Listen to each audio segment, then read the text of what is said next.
हिमालय से उद्भवित कत्यूरी राजवंश की एक गौरवशाली शाखा, जिसने अयोध्या से पराजित होकर कत्यूर घाटी में सूर्यवंशी राज्य स्थापित किया। उत्तराखंड के लिए 2026 सबसे ज्यादा खास होने वाला है, क्योंकि पूरे 12 साल बाद हिमालय का महाकुंभ लौट आया है। देवभूमि उत्तराखंड की नंदा देवी राज जात यात्रा, एक ऐसी यात्रा जिसका मार्गदर्शन चौसिंग्या खाड़ू यानी 4 सिंगों वाला खाड़ू करता है, जिसका जन्म 12 साल बाद इसी यात्रा के लिए होता है। गढ़वाल और कुमाऊं की इष्ट देवी मां नंदा को उत्तराखंड में पार्वती का एक स्वरूप माना जाता है, जो कि हर 12 साल बाद अपने मायके से ससुराल कैलाश पर्वत की ओर विदा की जाती है। 280 किलोमीटर और 20 दिन लंबी ये रहस्यमय यात्रा एशिया की सबसे लंबी पैदल यात्रा है, जिसमें उत्तराखंड के कोने कोने से हजारों की संख्या में लोग शामिल होते हैं। ये यात्रा चमोली के नौटी गांव से शुरू होकर रहस्यमयी रूप कुंड से होते हुए हेमकुंड पर समाप्त होती है। लेकिन इस यात्रा का चौसिंग्या खाड़ू अपनी पीठ पर नंदा देवी की भेंट, श्रृंगार और आभूषण लेकर अकेला ही चल देता है हिमालय की ओर और कहीं आगे जाकर विलुप्त हो जाता है। माना जाता है कि चौसिंग्या खाड़ू सीधा कैलाश पर्वत पर जाता है। ये दृश्य अपने आप में ही आज तक एक रहस्य है। और ऐसे ही उत्तराखंड की अद्भुत कहानियों के लिए दून डायलॉग्स को अभी फॉलो करें और कमेंट में जरूर बताएं, क्या आप भी 2026 में इस यात्रा का हिस्सा बनेंगे। सोचिए, हिमालय की ऊंची बर्फीली घाटियों से एक शाही वंश अपनी पूरी सेना के साथ नीचे उतरता है और गंगा के हरे भरे मैदानी इलाकों में एक नए भविष्य की तलाश करता है। ये किसी फिल्म की कहानी नहीं, बल्कि एक असली सफर है। बिल्कुल। आज हम ऐसे ही एक वंश, पाल सूर्यवंशियों की कहानी की गहरी परतों को खोलने जा रहे हैं। और ये कहानी बहुत दिलचस्प है। हमारे पास जो स्रोत है वो हमें कई सदियों के सफर पर ले जाते हैं, 13वीं 14वीं सदी से लेके आज तक। और इसकी जड़ें तो प्राचीन अयोध्या तक जाती हैं। हाँ, बिल्कुल। तो हमारा मकसद सिर्फ ये नहीं है कि हम ये जाने कि कौन कहाँ गया, बल्कि ये समझना है कि एक परिवार कैसे हिमालय के कत्यूर घाटी से निकला और उत्तर प्रदेश के बस्ती और हरिहरपुर तक पहुंचा, और कैसे सदियों बाद भी उनकी विरासत जिंदा है। और यहाँ पर जो सबसे दिलचस्प बात मुझे लगी वो ये है कि ये कहानी सिर्फ राजाओं और लड़ाइयों की नहीं है। नहीं, ये प्रवास की कहानी है, नई जगहों पर अपनी पहचान बनाने की कहानी है, और सबसे बढ़कर ये समझने की कहानी है कि कैसे एक उपनाम पाल अपने आप में हजारों साल का इतिहास समेटे हुए है। सही कहा। ये सिर्फ एक सरनेम नहीं है, बल्कि एक पहचान है जो पहाड़ों से मैदानों तक उनके साथ चली। तो चलिए इस कहानी के धागों को एक एक करके सुलझाते हैं। तो कहानी का पहला सिरा हमें सीले सन 1305 ईस्वी में ले जाता है। हिमालय में एक रियासत है आस्कोट। वहां से 2 सूर्यवंशी राजकुमार अलकदेव और तिलकदेव एक बड़ी सेना लेकर नीचे उतरते हैं और आज के उत्तर प्रदेश के बस्ती जिले में पहुंचते हैं, महूली नाम की जगह पर। बिल्कुल। और ये कोई छोटी मोटी घटना नहीं थी, ये एक तरह का रणनीतिक कदम था। अच्छा। बड़े भाई अलखदेव ने महूली में ही अपना राज्य स्थापित किया, एक किला बनवाया और वहीं बस गए। लेकिन छोटे भाई तिलकदेव वो वापस आस्कोट चले गए। हाँ, यहीं से इस वंश की एक नई शाखा मैदानी इलाकों में अपनी जड़ें जमाने लगती है। एक मिनट, ये थोड़ा अजीब नहीं लगता? 2 भाई इतनी बड़ी सेना लेकर इतनी दूर आए, एक रुक गया और दूसरा बस वापस चला गया। क्या स्रोतों में इसकी कोई वजह बताई गई है? ये बहुत अच्छा सवाल है। मतलब कोई अनबन हुई थी या ये कोई पहले से तय की गई रणनीति थी? देखिए, स्रोत सीधे सीधे किसी झगड़े का जिक्र तो नहीं करते, लेकिन उस दौर की राजनीति को देखे तो ये एक सोचे समझी रणनीति हो सकती है। कैसी रणनीति? हो सकता है कि उनका प्लान यही हो, एक भाई नई जमीन पर कब्जा करेगा और दूसरा वापस जाकर घर यानी आस्कोट को मजबूत रखेगा। अच्छा, ताकि अगर नई जगह पर कुछ गड़बड़ हो तो वापस लौटने का एक रास्ता खुला रहे। बिल्कुल, एक तरह का बैकअप प्लान। दिलचस्प है। तो पहले महूली में, फिर पास के अमोढ़ा में, ये तो एक ही जैसा पैटर्न लग रहा है। हाँ, पैटर्न दिखता है। तिलकदेव के एक वंशज कान्हदेव ने अमोढ़ा में जो स्थानीय कायस्थ जमींदार थे उन्हें हटाकर खुद अपनी गद्दी जमा ली। बिल्कुल, ये उस दौर में सत्ता के विस्तार की एक आम रणनीति थी। मतलब सैन्य शक्ति के जरिए नए क्षेत्रों में जाना और स्थानीय शासकों को हटा देना। हाँ, लेकिन ये सिर्फ जमीन पर कब्जा करना नहीं था, ये एक तरह का कल्चरल टेकओवर भी था। Cultural takeover? वो कैसे? जब आप किसी स्थानीय जमींदार को हटाते हैं तो आप सिर्फ एक शासक नहीं बदलते, आप सत्ता का पूरा केंद्र, वफादारी का ढांचा और टैक्स वसूलने का तरीका भी बदल देते हैं। सही बात है। ये एक झटके में पूरे समाज को रीवायर करने जैसा था और स्रोत बताते हैं कि ये आसान नहीं था। अच्छा। कान्हा देव को भी शुरुआत में पूरी सफलता नहीं मिली थी। उनके बेटे कंचनारायण ने आधा इलाका जीता और फिर जाके उनके उत्तराधिकारियों ने पूरे अमोढ़ा पर कब्जा किया। मतलब इसमें भी काफी समय लगा। बिल्कुल। लेकिन ये सब शुरू कहाँ से हुआ? ये राजकुमार आस्कोट में कहाँ से आए थे? कहानी की जड़ें तो इससे भी गहरी होनी चाहिए, है ना? और यही कहानी का सबसे दिलचस्प हिस्सा शुरू होता है। बताइए। स्रोत हमें और भी पीछे ले जाते हैं, उत्तराखंड के एक बहुत शक्तिशाली राजवंश कत्यूरी राजवंश तक। कत्यूरी राजवंश। और ये कड़ियां सीधे अयोध्या से जुड़ती हैं। अयोध्या से? हाँ। कहानी ये है कि जब अयोध्या के राजा सुमित्र मगध के शक्तिशाली सम्राट महापद्म नंद से हार गए। ये वही नंदवंश था जिसे बाद में चंद्रगुप्त मौर्य ने हराया था। बिल्कुल वही। तो सूर्यवंश का शासन अयोध्या में समाप्त हो गया। एक तरह से ये उनके लिए एक बड़ा झटका था जिसने उन्हें नई जमीनें तलाशने पर मजबूर किया। तो वो अयोध्या से पहाड़ों की तरफ चले गए। सदियों बाद। हाँ, स्रोत बताते हैं कि उनके एक वंशज महाराज शालीवाहन देव ने उत्तराखंड की कत्यूर घाटी में जाकर वहां के स्थानीय शासकों को हराया और कत्यूरी सूर्यवंश की नींव रखी। बिल्कुल। और ये घाटी भगवान कार्तिकेय के नाम पर है, जिन्हें कत्यूर भी कहा जाता है। तो एक तरह से ये इस वंश का पुनर्जन्म था, एक नई भूमि पे एक नई पहचान के साथ। सही का। और ये कत्यूरी राजा कोई छोटे मोटे शासक नहीं थे।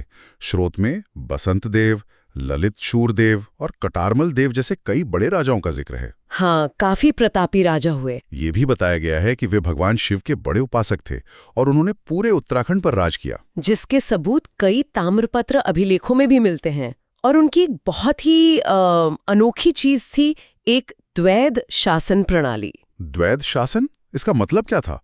क्या दो राजा एक साथ राज करते थे? नहीं, बिल्कुल नहीं। स्रोत इशारा करते हैं कि शायद सत्ता का बंटवारा था।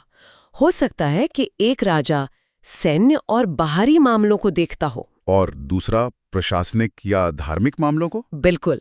ये एक तरह से सेपरेशन ऑफ पावर्स जैसा था, ताकि कोई एक व्यक्ति बहुत ज्यादा ताकतवर ना हो जाए। ये तो उस दौर के लिए काफी संजीदा सोच थी। हाँ, जहां ज्यादातर सत्ता एक ही व्यक्ति के हाथ में होती थी।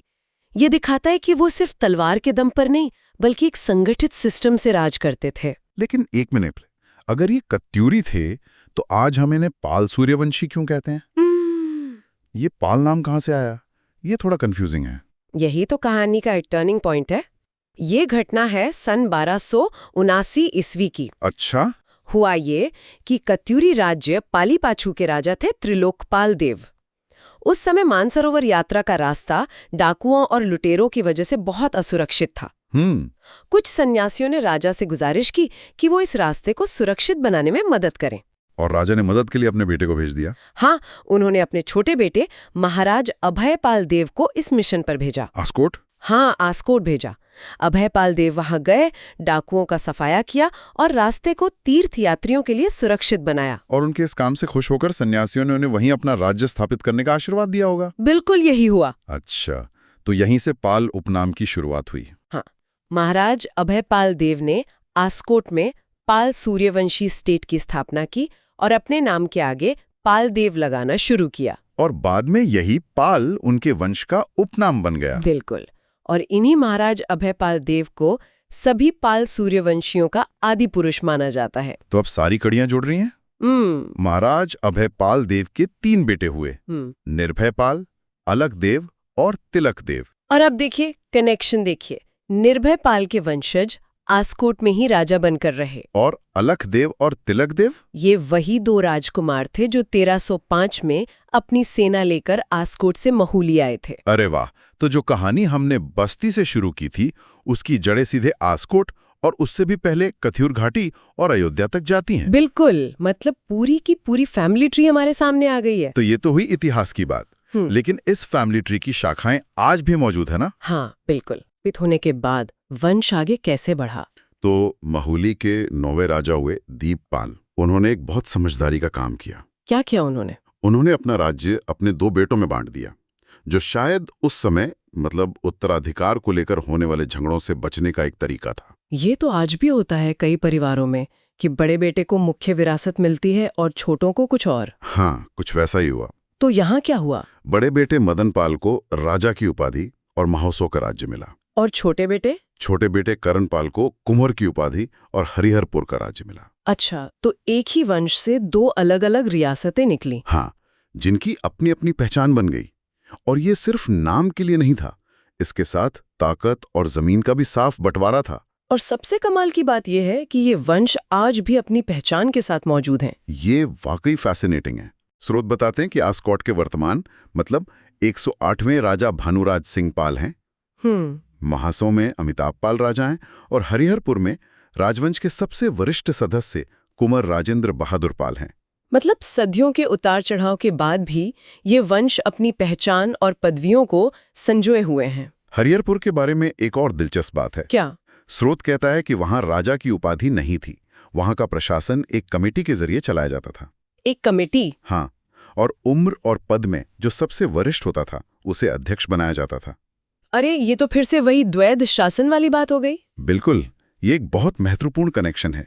ये दिखाता है कि कत्यूरी वंश की साझा शासन की परंपरा किसी न किसी रूप में सदियों तक उनके वंशजों में भी जीवित रही। मतलब वो सिर्फ एक राजा के हुक्म पर नहीं चलते थे? नहीं, बल्कि एक तरह के काउंसिल या कमेटी सिस्टम पर भरोसा करते थे। ये उनकी राजनीतिक सोच की गहराई को दिखाता है। अच्छा, इन छोटी छोटी रियासतों ने इतने लंबे समय तक अपना प्रभाव कैसे बनाए रखा?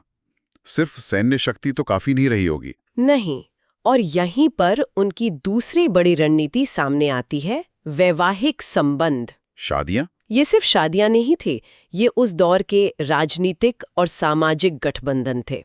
उन्होंने बांसी और सतासी के श्रीनेत और मझौली के विशेन जैसे बड़े और ताकतवर राजपूत परिवारों में रिश्तेदारियां की। हाँ, इन संबंधों ने उनकी सत्ता को और मजबूत किया, उन्हें दोस्त दिए और दुश्मनों को दूर रखा। और ये प्रभाव सिर्फ स्थानीय स्तर तक ही सीमित नहीं रहा। स्रोत में जो आज के जमाने के कनेक्शन दिए गए हैं वो तो और भी चौंकाने वाले हैं। हाँ, ये दिखाता है कि उनका नेटवर्क कितना बड़ा था।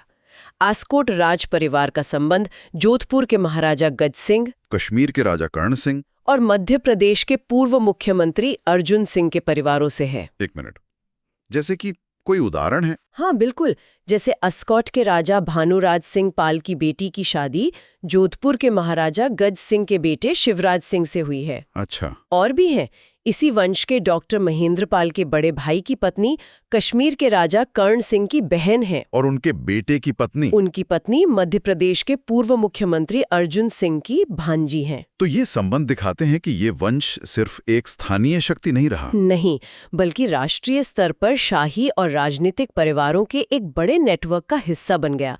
समय के साथ उनके राज करने का तरीका बदला, रियासतें खत्म हुईं, लेकिन उनका प्रभाव और उनके रिश्ते आज भी कायम हैं। बिल्कुल। तो आज हमने एक राजवंश के हजारों साल लंबे सफर को देखा, प्राचीन अयोध्या की गलियों से निकलकर हिमालय की कत्यूर घाटी में एक शक्तिशाली राज्य की स्थापना, फिर आस्कॉट में पाल पहचान का जन्म और अंत में उत्तर प्रदेश के मैदानों में आकर नई रियासतें बसाना। ये तो किसी महाकाव्य जैसा लगता है। परंपरा और अपने प्रभाव को बनाए रखता है। पाल उपनाम सिर्फ एक नाम नहीं है, ये प्रवास, विजय और निरंतरता की एक पूरी विरासत का प्रतीक है, जो कुमाऊं गढ़वाल से लेकर उत्तर प्रदेश तक फैली हुई है। बिल्कुल, ये कहानी हमें बताती है कि इतिहास सिर्फ पुरानी किताबों में नहीं होता, बल्कि लोगों के नामों, उनके परिवारों और उनके रिश्तों में आज भी जिंदा है। बिल्कुल। जाते जाते हमारे श्रोताओं के लिए एक सवाल छोड़ जाते हैं। जरूर। स्रोतों में हमने कत्यूरी राजाओं की द्वैध शासन प्रणाली और बाद में हरिहरपुर में कमेटी पर आधारित प्रशासन का जिक्र बार बार देखा। ये एक दिलचस्प पैटर्न है। सोचने वाली बात है कि राजशाही के उस दौर में जहां एक राजा की मर्जी ही कानून होती थी, वहां साझा या गैर एकल व्यक्ति शासन की ये व्यवस्थाएं इन समुदायों को कैसे प्रभावित करती होंगी? अच्छा सवाल है। क्या ये सिर्फ विजय और सत्ता से परे उनकी राजनीतिक सोच के बारे में कुछ गहरा बताती है?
शीतला माता का मंदिर है। कभी एक बार अपने नीचे से पैंट फोल्ड करो।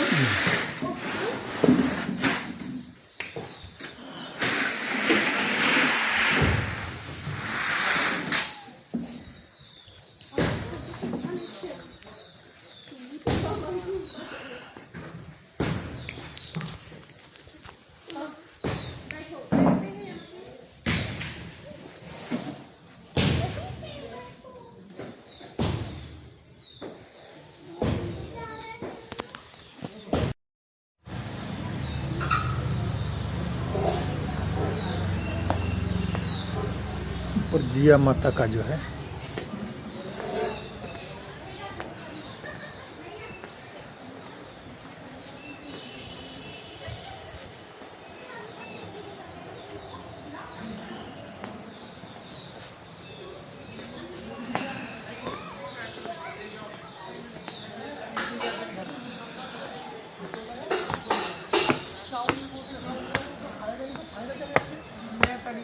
मंदिर है क्या यहाँ पर? इसी मंदिर है क्या?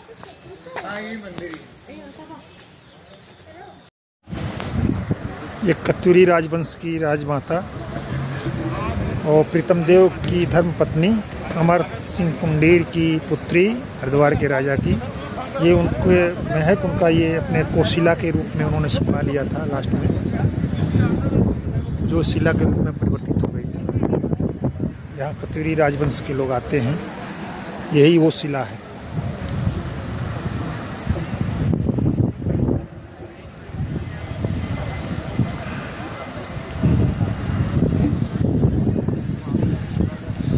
यहाँ पूजा करने लोग आते हैं।